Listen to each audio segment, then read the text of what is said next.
የተከበራችሁ አድማጭ ተመልካቾቻችን እንኳን በድጋሚ ወደ ቻናላችን በሰላም መጣችሁ ያልነ በአዳዲስ እንዲሁም ሰበር መደመጥም ጭምር ባለባቸው መረጃዎች ተመልሰናል። አብራችሁ እንድቆዩ በአክብሮት እየጋበዝኳችሁ በቅድሚያም ዋና ዋናዎቹን በማስቀደም እንጀምራለን። በመካከለኛው ምስራቅ ነግሶ የነበረው ውጥረት በትላንትናው ዕለት በአሜሪካና በኢራን ስምምነት መርገቡም ይታወሳል። ከዚህ ጋር በተያያዘ የሁለት ሳምንታት የእፎይታ ጊዜ መፈጸሙም ይታወሳል። ቢሆንም ግን አዳሩን አንድ ጥብቅ መረጃም ተሰምቷል። ኢራን በድጋሚ የሆርሙዝ ወሽመጥን ሙሉ በሙሉ ዘግተዋለች።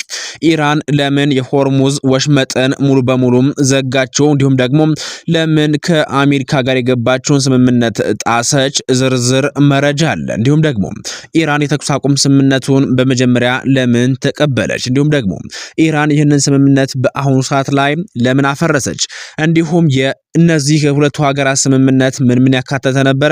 የሁለት ሳምንት ተኩስ አቁም ስምምነት ሊባኖስን ይመለከታል አይመለከትም? ከዚህ ጋር በተያያዘም ዝርዝር መረጃ አለን። አብራችሁን ስትቆዩም የምታዳምጡት ይሆናል። እነዚህና ሌሎች መደመጥ ያለባቸው መረጃዎችን ሰዓታችን ጠብቀን ዘንድ ተገኝተናል። በመሆኑም አብራችሁን እንድቆዩ በአክብሮት እየጋበዝናችሁ በቀጥታ ወደ ዝርዝር መረጃዎቻችን እንሸጋገራለን። በቅድሚያ በመካከለኛው ምስራቅ በትናንትናው ዕለት በፓኪስታንና በቻይና አሸማጋይነት አሜሪካ እና እስራኤል ስምምነት ላይ መድረሳቸው ይታወሳል። በዛሬው ዕለትም በተሰማው ጥብቅ መረጃ ይህ ስምምነት አንድ ቀን እንኳን ሳይቆይ መፍረሱ ነው የተሰማው።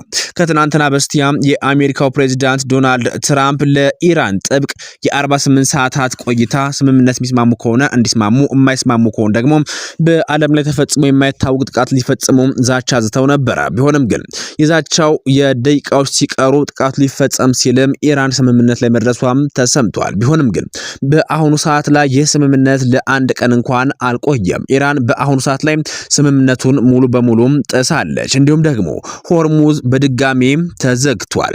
የተኩስ አቁም ስምምነት በታወጀበት በጥቂት ሰዓታት ውስጥም ኢራን በሳውዲ አረቢያ ላይ ጥቃት መሰንዘሯም ተገልጿል።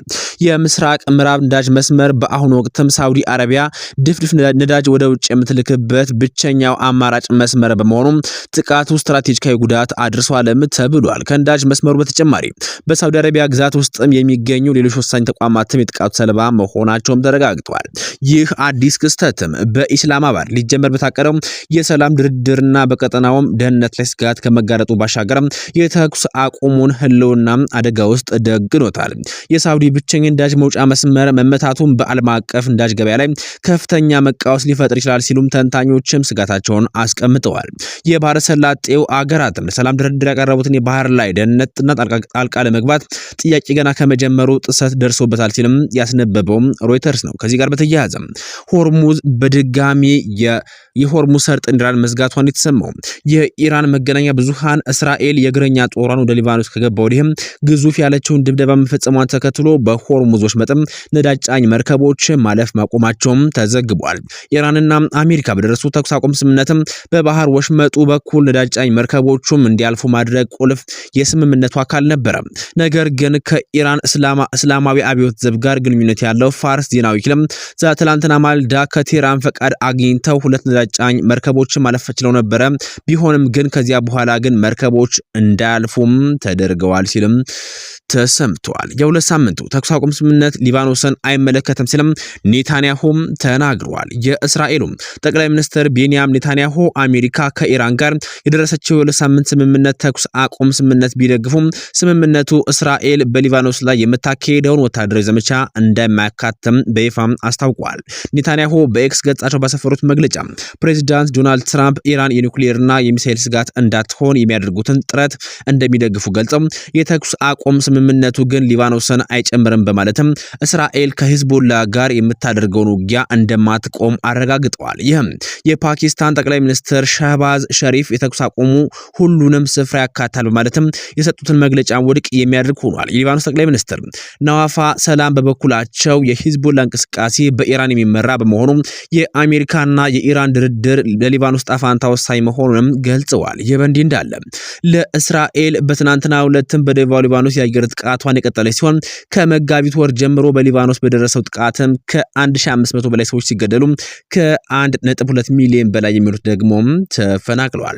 ኢራን ይህንን ተኩስ አቁም ስምምነት ለምን ተቀበለች የሚለው ጉዳይ ደግሞ ዓለምን እያነጋገረ ይገኛል። ኢራን የተቀበለችው ለሳምንት ተኩስ አቁም ስምምነት በከፍተኛ የሀገሪቱ መሪ ሙጃቲብ ሐሜኒ በኩል በይፋ ያጸደቀችው አሜሪካ አስፈሪ የሆኑትን ቢ52 እና ቢ2 ስውር ስቲልስ ቦምብ ጣይ አውሮፕላኖችን ከእንግሊዝ አየር ኃይል ጣቢያ ራፋ ፋየር ፎርድ ማንቀሳቀስ ስትጀምር ነውም ተብሏል። ግዙፍ የሆኑት የአሜሪካ ስትራቴጂካዊ ቦምብ ጣይ አውሮፕላኖችም ወደ መካከለኛው ምስራቅ እያመሩ ከዘመኑ ራዳር እይታ ውጭ ሆነው ሲሄዱ ኢራናውያን ደግሞ ድልድዮቻቸውን ህዝቡ በረጅም ሰልፍ ተሰልፎ ህይወታቸውን ለልማት አሳልፈው በመስጠትም ለዓለም ባሳዩት አሳዛኝ ክስተትም ፓኪስታንና ቻይና ያደረጉት ከፍተኛ የዲፕሎማሲ ጣልቃ ገብነት ሽምግልና የትራምፕን ውሳኔ እንዲቀበሉም ተደርጎም ከፍተኛ የሆነ ጥፋት ተድኗል።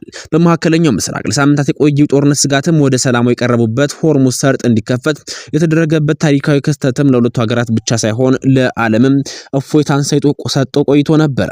ከዚህ ጋር በተያያዘም በአሁኑ ሰዓት ላይ ይህ ስምምነትም እንደፈረሰ ነው የተሰማው። አሜሪካ ከኢራን ጋር ያደረገችው ለሳምንት ተኩስ አቁም ስምምነት በተመለከተ ከእስራኤል ጋር አስቀድማ ቅድመ ምክክር አድርጋ እንደነበረ አንድ ከፍተኛ የእስራኤል ባለስልጣን አስታወቀ። ባለስልጣኑ ለጋዜጠኞቹ በሰጠው ጽሑፍ መግለጫ ኢራን የሆርሙዝ ወሽመጥን ለመክፈት የተስማማችው ጦርነቱን በዘላቂነት እንዲቆም የካሳ ክፍያ እንዲፈጸምላት እንዲሁም ደግሞ የተጣሉባት ከባድ ማዕቀቦችም እንዲነሱላት ያቀረበችውን ማናቸውንም ቅድመ ሁኔታዎችን ሳይመለሱላት መሆኑንም ገልጸዋል።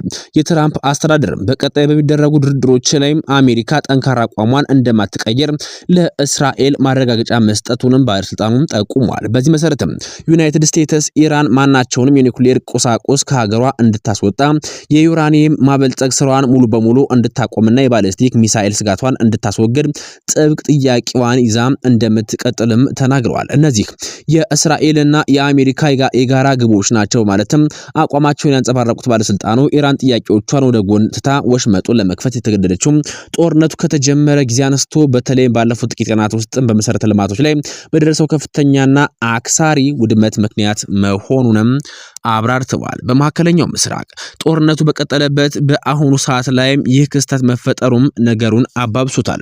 የሩሲያ ጸጥታ ምክር ቤት ምክትል ሊቀመንበር ዲሚትሪ ሜድቬዴቭ እንዲሁም ታስምኒ ኒውስ ከ20 እስከ 25% የዓለም ነዳጅ የሚጓጓዝበት የሆርሙዝ ሰርጥ ተመልሶ መዘጋቱንም አረጋግጠዋል። በተያያዘ ዜና ኢራን በይፋ አሜሪካን አስጠንቅቃለች። የእስራኤል የተኩስ አቁም ስምምነት ጥሰቶችም ከሚቀጥሉ ከሆነ በቀጠና የሚገኙ የአሜሪካ ጦር ቤዞችን ማጥቃት እንቀጥላለን ብላለች። አሜሪካ ከባድ ዋጋ ትከፍላለች ስትልም በይፋ አስጠንቅቃለች። ኢራን በአሜሪካና በእስራኤል መካከል የተፈጠረውን ስንጥቅ እንደ ጥሩ አጋጣሚ የተጠቀመችበትም ይመስላል። አሜሪካ ከኢራን ጋር ስትደራደር እስራኤል ደግሞ የድርድሩ አካል አልነበረችም። በዚህ ምክንያትም እስራኤል በአሜሪካ ቅር እንደተሰኘችም ኢራን ትጠብቃለች። ቢሆንም ግን በዚህ ስምምነት ላይም የእስራኤል ከፍተኛ ባለስልጣናትም ከአሜሪካ ጋር ጥብቅ ንግግርና ግንኙነት ማድረጋቸውም ነው እየወጡ ያሉ መረጃዎች ያመላከቱት። በዚህ የመረጃ ሰዓት ይጀላችሁ የመጣሁት መረጃ ይህንን ይመስላል። በቀጣይ በተረጋገጠ እንዲሁም ደግሞ መደመጥም ጭምር ባለበት መረጃም እስክንገናኝ ድረስ ለአሁኑ በዚህ አበቃን። ሰናይ ጊዜን ተመኘን።